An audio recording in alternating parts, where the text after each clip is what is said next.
Assalamualaikum warahmatullahi wabarakatuh, saudara yang dirahmati Allah. Subsidi KRL komuter lain yang akan diubah berbasis nomor induk kependudukan menjadi contoh teranyar.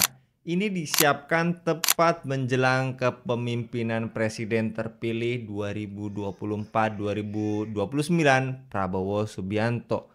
Saat rakyat marah mempertanyakan rasionalisasi kebijakan tersebut, pemerintah diam.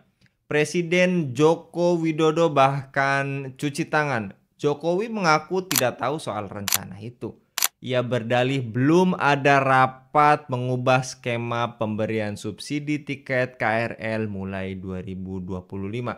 Sang kepala negara juga tak bersikap. Ia tak bisa memastikan apakah dalam waktu dekat pemerintah bakal rapat dan berkoordinasi terkait wacana tersebut.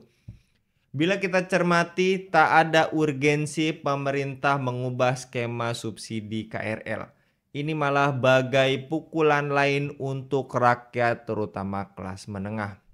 Beredarnya kabar tersebut membuat banyak masyarakat merasa keberatan jika nantinya harus membayar lebih mahal karena bukan termasuk sasaran berdasarkan skema pembelian tiket berbasis NIK.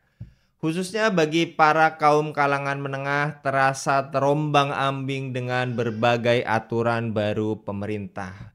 Di saat bersamaan, pemerintah juga sedang merencanakan pembatasan subsidi BBM.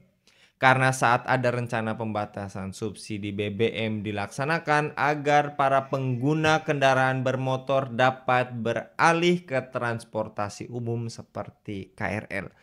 Ini menjadikan masyarakat menengah menjadi serba salah untuk mendapatkan bahan bakar. Susah, apalagi naik KRL juga akan dibatasi. Saat ini daya beli masyarakat masih lemah karena kebijakan pemerintah cenderung menyebabkan kontraksi ekonomi. Kalau ditambah kebijakan ini seperti subsidi tadi KRL berdasarkan NIK, pasti ekonomi akan lebih terkontraksi.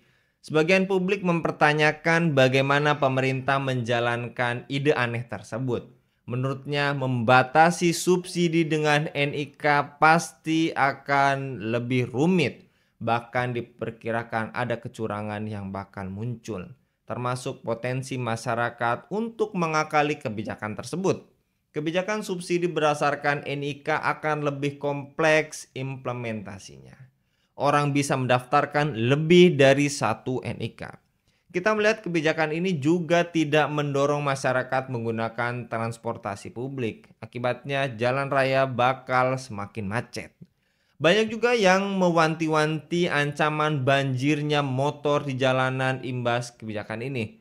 Sehingga bisa membuat warga Indonesia berbondong-bondong beralih kepada kendaraan pribadi.